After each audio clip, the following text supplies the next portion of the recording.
Hey everybody, Josh Sigurdson, World Alternative Media here, and of course we're joined by author and economic analyst here at WAM, John Sneisen, and we've been talking about the stock market to exhaust recently. We've been talking about it for months and predicting what we've seen in the past few weeks, few months, and you know, it had to happen eventually. We get all this euphoria and it's going to eventually lead to a bubble because everything's based on investor confidence and the fundamentals aren't exactly there, and we'll go into that further in a moment, but first let's go into this article about how Trump has basically said that we are about to take a hit or may take a hit soon in the stock market. That's, I think, a little bit understated.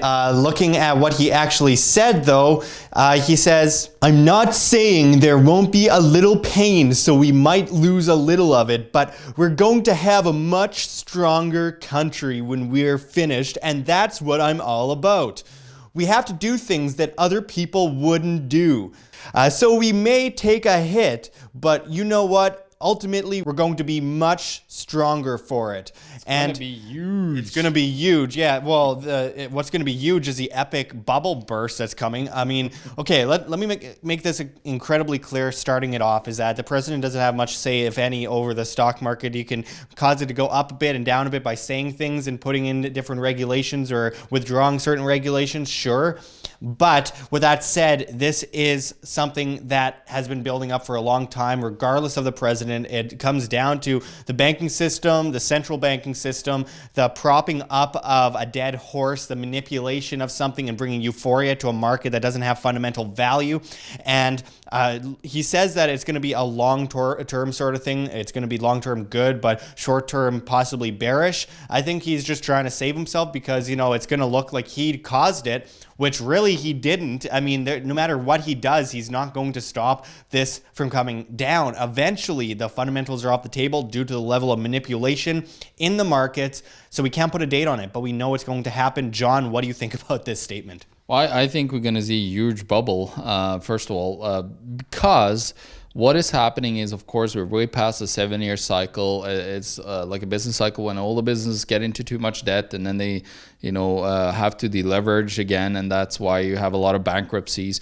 And of course, what it is, it's the reason why they have to deleverage is because there's too much debt in one sector. And then what happens is that there's no more debt that can come in on top of that debt to pay off the interest. So they have a lack of money in the sector now, and then they have to automatically go bankrupt. Some companies that are not that are most indebted of them usually, and that's what we'll see now, of course, with a whole bunch of sector. Well, now it's most of the big companies have been doing share buybacks and completely destroyed any fundamentals left in the stock market. So it's more of a huge bubble. We're going to see a huge deflationary pressure from that bubble popping, because it's not only going to be the stock market this time, it's going to be the bond market, all that debt that have accumulated, all these businesses all around the world. And Donald Trump is going to probably have to sit through the bankruptcy. They say that, oh, well, we could print as much money as possible. Well, yeah, you could print into oblivion, then you have a hyperinflation, but then the currency automatically defaults on itself and people will stop using it, becomes basically worthless. So I think we're in for a huge crisis coming to the United States. We can keep on going and saying this forever, but that's where we're going. There's not gonna, like, for people that believe that it's not gonna happen, that's like just stupid to even believe that. Because like if you go and look at the history of the stock market, you'll see like almost every 7 years, there's been a bubble, a mass accumulation of capital in one place and a mass accumulation of debt, and then it collapses in on itself. And that is caused by the central banks. They are the ones that are propping this up, making it available for all these businesses to go into mass amounts of debt without a lot of times sustainable lending. And of course, we have to focus on this whole system that we built, and the system that Donald Trump and others are trying to fix. You can't fix it. It's flawed. It will fail, and it will fail again. Like we're right at, like we're almost at, let's see now, we're 48 years into fiat currency right now, which is a very substantial. Like it's one of the not like by far the longest one, but it's getting there up there, and it's becoming extremely unsustainable because the values worldwide, the only reason why we're not seeing a collapse is because everybody is devaluing at the same time. Yeah, absolutely. And we need a free market. We need true fundamentals, not just crazy, out of control speculation. And of course, this has been piling up for a long time. It should have crashed under Obama. It should have crashed under Bush. It should have crashed under Clinton permanently. And you mentioned the monetary system. So, of course, yeah, that's another big epic bubble that's about to burst. And yeah, it's what backs the whole system and corrupts it and destroys it. And that's why we're having all these bubbles. yeah, absolutely. And we're seeing a lot of action happening with the interest rate stories that are coming out, and the decisions that are coming out. And Jerome Powell is just a continuation of Yellen and Bernanke and Greenspan. Yeah, well, think about it this way. The natural way for an interest rate to do things during crisis is to go up. Think about all that debt that is denominated in interest, that have an interest charged to it. That interest is going to go through the roof. The free market is going to push that interest rate up. And what you're going to see is you're going to see mass amounts of bankruptcies.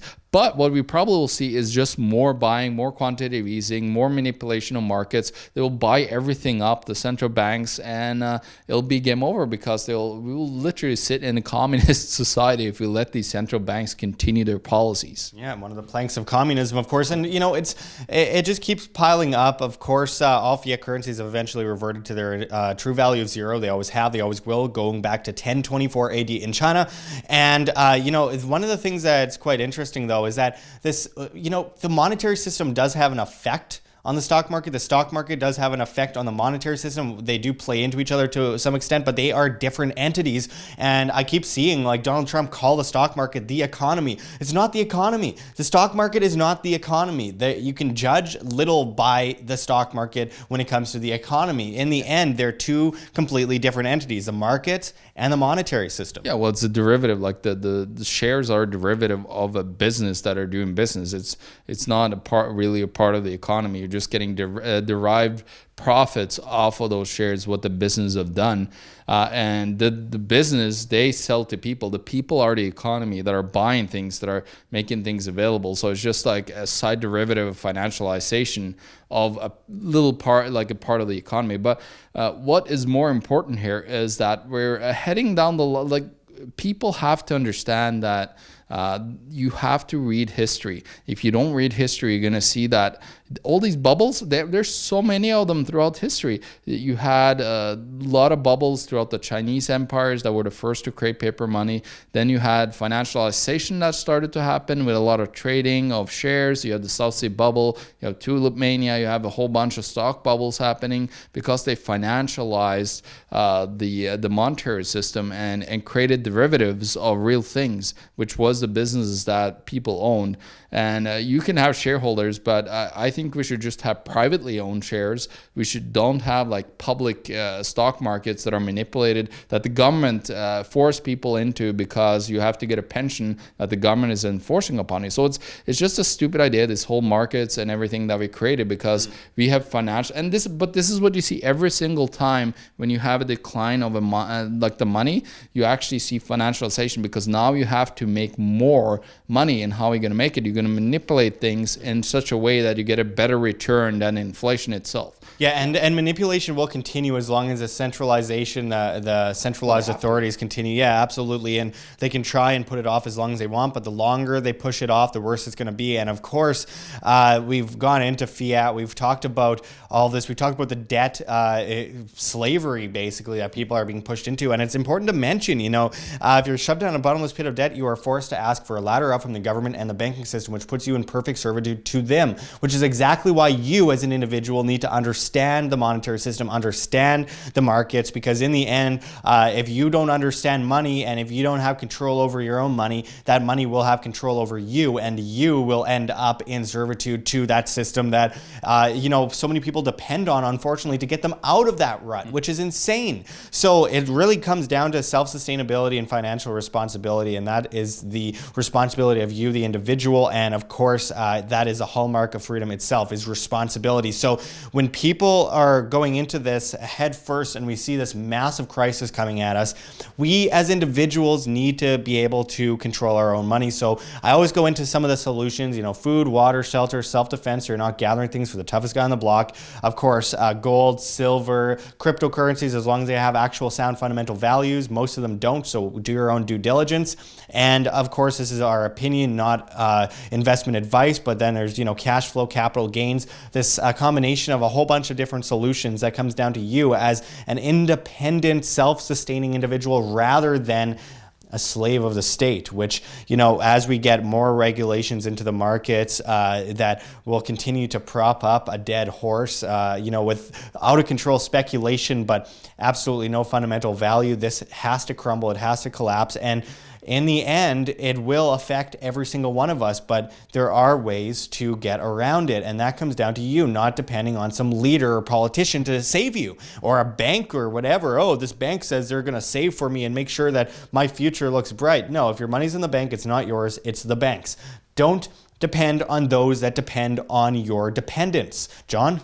Well, lastly of all, there's a reason why we're saying all these things. It's just like not fun talking points that we just found somewhere. We actually have read history books and we see that every single time those things were invaluable during a crisis of a currency. And that's where we're heading right now, together with, of course, the stock market crash and the whole other things. Yeah, absolutely. So as long as we repeat the same or play the same old stupid games, we'll win the same old stupid prizes. And it comes down to us as individuals getting ourselves out of that problem, stop depending on others.